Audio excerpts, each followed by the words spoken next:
It's the Unhappy Hour. Broadcasting to you live from the Milky Way Galaxy, the solar system planet Earth, North America, the United States of America, California, Los Angeles to be specific. Hello, everybody, and welcome to another episode of the Unhappy Hour here on the TNAM Radio Network here at thenewamericanmedia.com. My name is Brian Engelman. I am your host, as I have been for the past 6 years. Thank you all so much for participating, for enjoying talking Indians, Cavs, Browns, Buckeyes, maybe even some Blue Jackets. Why not? And really all things sports. If you're not a member of our Facebook group, you're missing out. Do a search for The Unhappy Hour Sports Radio Show. Search The Unhappy Hour Sports Radio Show. It is the best sports group around. It is so good. It is so funny. It is so timely. It's fantastic. And speaking of fantastic, today is one of those shows that I look forward to every year. We have had multi-Emmy award-winning sports broadcaster John Telich from Fox 8 Cleveland on the program several times, and he is going to join us again today. So I think without further ado, we should just go ahead and go to John and bring him in. We have limited time with him, so we don't need to listen to me go back and forth. Let's just call John. He's won 11 Emmys. That is so fantastic. Follow him on Twitter at JohnTelich8. Telich 8. Hello. Hello, John. It's Brian, and you are live on The Unhappy Hour. How you doing, sir? Good. How are you doing, Brian? I'm living the dream. Thank you so much for taking a few minutes to join us after your long, hectic, busy day, but it sure looks like the Indians are off to the right start. They got this one in the bag now, right? Well, I walked out of the building, and Cody Allen came on, and I have not had a chance to catch up, so you catch me up. All right, what's the deal? We're 4-2 in the bottom of the ninth. I like our chances. So, we'll see how it plays out. Yeah. So he had just taken the hill, and I was walking out to my car, so I hadn't had a chance to turn on the radio. So, okay, yeah, obviously they're playing, the scratch it hits across. They're getting some power. They had it last night, a couple of bombs last night in Ramirez and Encarnacion, and then tonight they got a home run to lead off the game, as you're probably aware. And he's got that incredible bullpen. And obviously, everything. And Frankie hasn't even gotten going yet. So it's, it's early in the season. And, the Indians, they look pretty darn good. Yeah, they really do. Frankie's got a pretty sweet .000 average. I think he can improve on it, John. I have a hunch. Yeah, I would imagine he will somehow, some way. You never know. Well, let's break this team down because we were one run away. Look, I've lived through 2 extra inning Game 7 World Series losses in my lifetime. I think it's not right to live through one of them, let alone 2. 1 run away from bringing it home. Let's talk about the team this year, John. We're going to split up our brief time that we have here, talking part Indians and then part Cavaliers. So, okay, kind of walk us through the team. I mean, we have some pieces here this year that weren't there last year. Maybe we could start with that. Obviously, maybe start with Edwin and what that means to the entire lineup. Well, it's just huge. This guy is just an automatic, run producer. You know the numbers about what he's been able to do the last 4 or 5 years consistently, just, money in the bank kind of a guy. And so when you have someone like that at that 4 spot, just like last year with Knapp, it makes everything so much better. And I like this Yandy Diaz. I'm not sure, how long he'll be with the team because there are other moves that are coming down the pike. Obviously, Chisenhall has to get off the DL, and of course, the Kipnis move that will affect them in some way, shape, or form. But I like his instincts, and he's the perfect kind of a kid to have on this team because you can bat him 8th or 9th or anywhere where there's no pressure, and I'm not saying he's going to be the next Manny Ramirez. Let's not go there, but just say that when Manny came up with the Tribe, he was in a similar situation with a team that was, World Series caliber, had the pedigree of World Series to it, and he was able to just, go in the back of that lineup and not feel the pressure. And then obviously he started to mash, which is what he did most of his career. So you've got those, 2 new pieces there. But I think the biggest piece that they have this year is what they had for only 11 games a year ago, a guy who just a couple seasons ago was third in the voting for the MVP in the American League, and obviously talking about Dr. Smooth, and he's off to a real nice start. He's very good with runners in scoring position, especially 2 outs, and so far so good for him. I know every time he's out in the outfield and there's a ball coming to him or he has to go towards the wall, I think every Indian fan is going to just kind of, put their heart, swallow their heart for just a second. Or even if he has to dive for a ball, same deal. But, everything looks good so far in that respect. 2 very solid catchers, in what they do. And obviously they didn't hit a year ago. We saw that, but ironically, first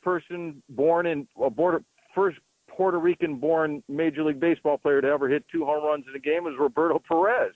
And, they gave him a nice little contract about 5 days ago. Well-deserved. One of those money guys, people that you believes in his teammates, just a super unselfish guy to have on the team and very good at what he does behind the plate. So you got 2 real solid catchers. And, the starting pitching staff, it kind of goes without saying. Tonight they got 5 2/3 from Carlos Carrasco, and that's about, I think, what they were expecting. And he actually threw more pitches. I think he was at 85. I'd have to check on that. I know he threw a whole bunch more in the first 3 innings and then got a little bit more economical as his stint went along. So, you've got a very solid staff. And then now Tito's got the luxury in the bullpen of using 2 lefties however he sees fit. And I think, Boone Logan is going to prove to be very good in those matchups against certain left-handed hitters or what have you. And I think it kind of it's kind of redundant to say that, Andrew Miller was one of the best pickups they've had in years, because he really was. He's just what he means to that team whenever you use him. And I know they're not going to be able to use him in the manner that they did in the playoffs to the frequency that they did. Of course, the playoffs are different with the days off and things like that. But he's just ridiculous. And he's only now starting to feel like he's commanding what he's throwing, because he didn't feel that great in spring training, according to all reports. But, he's off. I think he has thrown in 2 nights now. He's gotten 6 outs on 25 pitches. So, wow. Take that and you'll realize there's a guy that knows what he's doing on the hill. We'll talk about knowing what you're doing. Final question on the Indians, and we'll pivot over to the Cavaliers. Sure. You're seeing the Tribe locking in their young players a lot like those mid-'90s, late '90s teams with the young talent. Talk about that mentality for a second, to lock these players in for a few years at a time, and what that means to the franchise. Well, I think a lot of it dovetails into when they hired Tito. And there's just something about that guy that guys want to play for him. And I'm not saying that Tito's going to manage forever, because he certainly won't. But everything kind of, it kind of rumbles off of him. And so he brings the confidence to how they work in the front office, and he brings the confidence to his coaching staff. I think he has great people around him. We all know about Millsy, how he's worked with him. And we're, I think, starting to see what a tremendous talent Mickey is as a pitching coach, and what he's been able to do. And Mickey was, in on the thinking a year ago in how they used Andrew Miller. And of course, obviously Tito is the man that makes the moves per se. So you have that winning attitude, that winning mentality, that winning culture. And it's a little easier to sell people on signing and giving up a year or 2 of their potential free agency like Jose Ramirez did. I know they love to get Frankie signed to a long-term deal, but, probably that'll take some time. But Frankie loves it here. And, why would you want to leave an organization like this that has a team in the World Series and looks to be a favorite to be, potentially back there this year? I mean, it all points towards the Indians have always been a very strong organization. How they did things, I know there was always that, these backhanded talk that people had against the Dolans on the money and all that. I think all that stuff can, go outside now and not be talked about, because they're doing, what's necessary to be a winning organization, and you have to applaud them for it. I mean, how they scout, the people that they've had in that organization, the guys that go on and become GMs elsewhere. I mean, it's literally, it's a breeding ground for those types of individuals, and that speaks to the culture that they have in their baseball mentality. So I've always thought they were the best run organization in Cleveland, bar none, all these years. Of course, the Browns being the joke that they've been, you don't even put them in the same conversation. Yeah, I thought you said professional sports, John. And then the Cavs obviously are a great organization now because they've got the best player in the world, and Griff is a very, very good GM at what he does. Yeah, and we'll see if Griff gets re-signed. I've seen that conversation coming up. And, yeah, it's a far cry from right. the Cleveland Indians franchise when they got rid of Sabathia and Cliff Lee, Cy Young winners back-to-back seasons. I actually called their front right. office, and I let them have it. I was so upset by that. But, hey, you know what? Sometimes there's a time to make your run for the pennant, and there's your time to rebuild. So, it's great exactly. to be living in that moment where it's go time. Let's make the pivot. I won't even put you to the question unless you want to go there. Do the Indians bring it home this year? Yeah, okay, I'm going to go there. Are the Indians going to bring it home this year? Are we going to be one run better than last year? Well, I'll tell you what, I think the Indians do go to the World Series, and I see it being a rematch. I can't see any other team in the National League getting back there in the manner that so I think it's going to be Cleveland and Chicago once again. And the Indians, obviously you've got guys that now have the taste and know what it's like and have that desire, knowing how close they came. And I think that affects how you play. And I think you'll see this team focused and hungry all year long. They were that way a year ago, but they'll be even more so this year because they enjoyed the ride. Don't get me wrong. And they enjoyed the celebrity that came with it, what have you. But they are so locked in on just grinding. Last night they grinded out a win in Game 1 of 162, and they grinded it out because they had a starting pitcher who had some trouble in the first 3 innings, but then he just locked in and got him to the 6th and got him beyond that, and then the bats took over. So I don't see that. I don't see them. Probably the other challenge in the American League would be Boston. But I think Boston is going to still have the effects of trying to replace Big Papi. I think that's something you can't, discount, the factor of losing Mr. Ortiz. But again, they certainly look loaded, and you certainly could see Cleveland and Boston in the AL championship series for sure. Well, I sure hope it's going to be a lot like the Cavaliers. The Indians were down Carrasco last year, down Salazar, our number 2, number 3 pitcher, and you know what? It reminds me of being down Kyrie and being down Kevin Love, and you dragged it out as far as you could. You couldn't get it done, and you get the rematch the second year around, and you just go take it. So I'm really hoping if it's a rematch, it's the same thing. And I'll tell you, if they go there and they lose in the World Series this year, it will be exceptionally and excruciatingly painful for everybody involved, team, fans, media, blah, blah, blah, because, that would revert back to some of that, age-old Cleveland, you can't get it done or cursed or whatever, that fans will want to regurgitate and will want to talk about. And but I just know that this team they're kind of set for several years now. And they're doing things a smart way. They got this, this Mr. Sherman who came on as one of their minority investors and big guys to, help the team out on a financial basis. And he is not adverse to, spending an extra buck or two here or there if you think it's necessary. So I think they're set for some time. And if they get back to the World Series this year, it'll be an extreme disappointment if they can't deliver a title. And I think all fans would recognize that. Absolutely. Well, back to the Cavs now. They've been struggling a little bit lately. John, what do you make of the last few weeks here? I mean, is this just the dog days of March and April when everybody's just gearing up for the postseason, or I mean, is it the injuries to JR? Or I mean, what do you make of the team kind of, and LeBron yelling at Tristan on the court and the Kardashian curse and all Right. this stuff? What do you make of where the Cavs are at right now? Are we in good shape? Well, I think right now they're locked in. The last 3 games you've seen it. They're helping out on defense more. They're hustling more. Tonight, their third quarter, as you saw, was pretty explosive. And, when they're able to get the long-range game going, they're pretty tough to stop. So JR, I believe, has gone 4 games now with 4 or more three-pointers, 3 or 4 games, which is a nice little trend because it wasn't there in a while.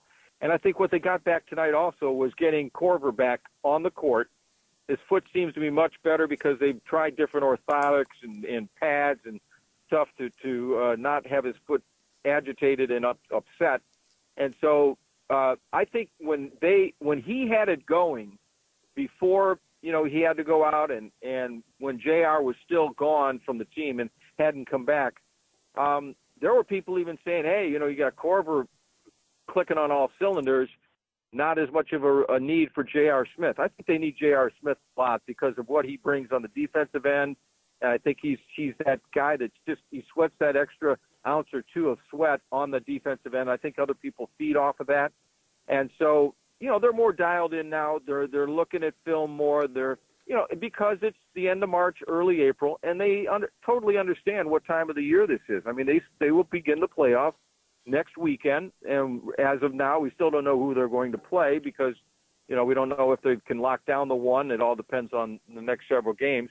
And while they'll play their butts off tomorrow night in Boston and win or lose or whatever, they're still locked in on how they perform in the postseason because you'll see everybody's been freaking out. Their first round of the playoffs, I'm sure they'll just breeze through that. And I think they'll have a little tougher test this year getting through the second and third rounds to get to the finals, but they will get to the finals. And then from there, there were times this year where you didn't even think they were in the same conversation as the Warriors.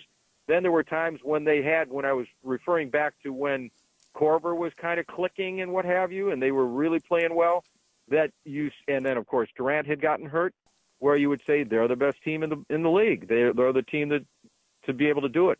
That's a long way off. There's still a month and a half until they get to the NBA Finals or so. So got a long, long ways to go until all that stuff gets down. But right now they're in a much better place than what they were. And tonight's third quarter just kind of gives you an idea when they have that, when they're getting the defense and they're running downhill and they're hitting those threes, they can turn those close games into routes rather quickly. And that's basically what happens tonight. Absolutely. It's such an amazing time to be a sports fan. I thought we had so much going for us with Brad Daugherty, Larry Nance, Craig Elo, Mark Price, those old days with, right, Lenny Wilkins at the helm. You thought somehow they might get past Jordan one of those years. It just never happened. All those great Indians teams of the mid to late 90s, early 2000s, and just could never get it done. But I'll tell you what, I mean, and don't look now, but those Cleveland Browns are sitting with a Dallas Cowboy-esque post-Herschel Walker, just a massive stash of lottery picks right now, draft picks in the upcoming draft. I'm kind of confident that the Browns are going to be able to turn things around. Any final words? This will be our last point, and thank you for joining us, John. Any final thoughts on what the Browns are doing? My pleasure to be on with you. Absolutely.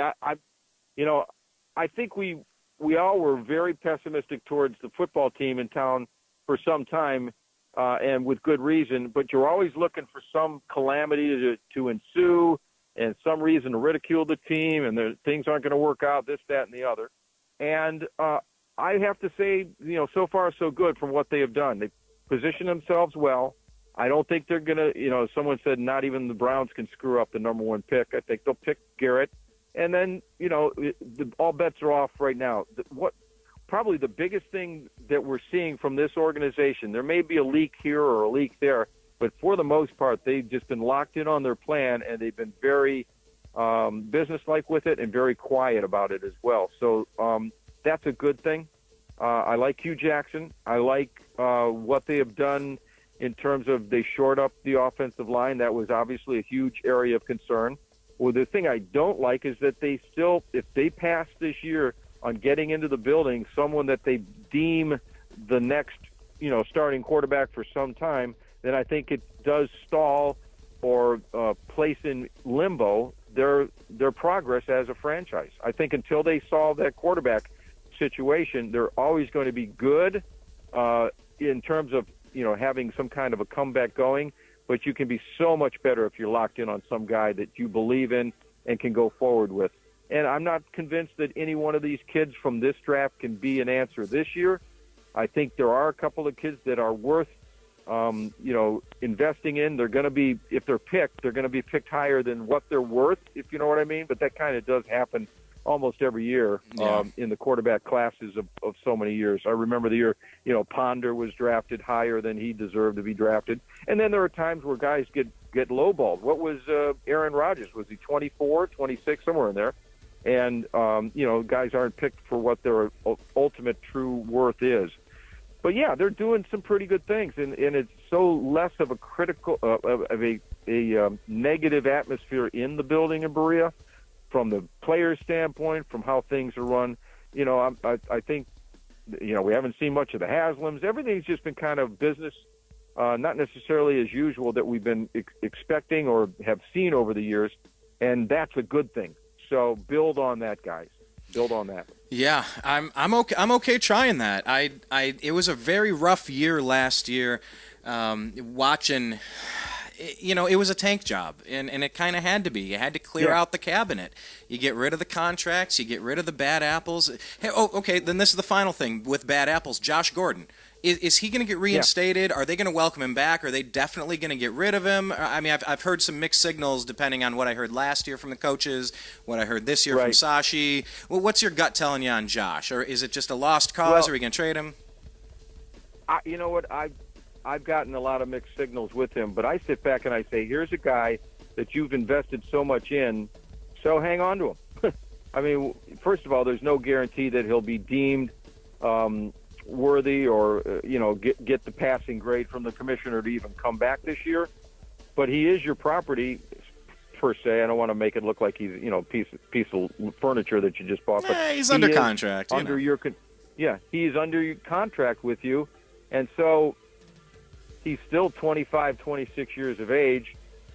I don't think there's a crime in having him in the building or even as part of the team. Now, I think people will scream bloody murder that how dare you have this guy who's screwed up so many times in the building, but he is under their control for a very reasonable price, and he is a phenomenal athlete. And so I don't see I don't think the world is going to end if this individual's in the building in Berea this year.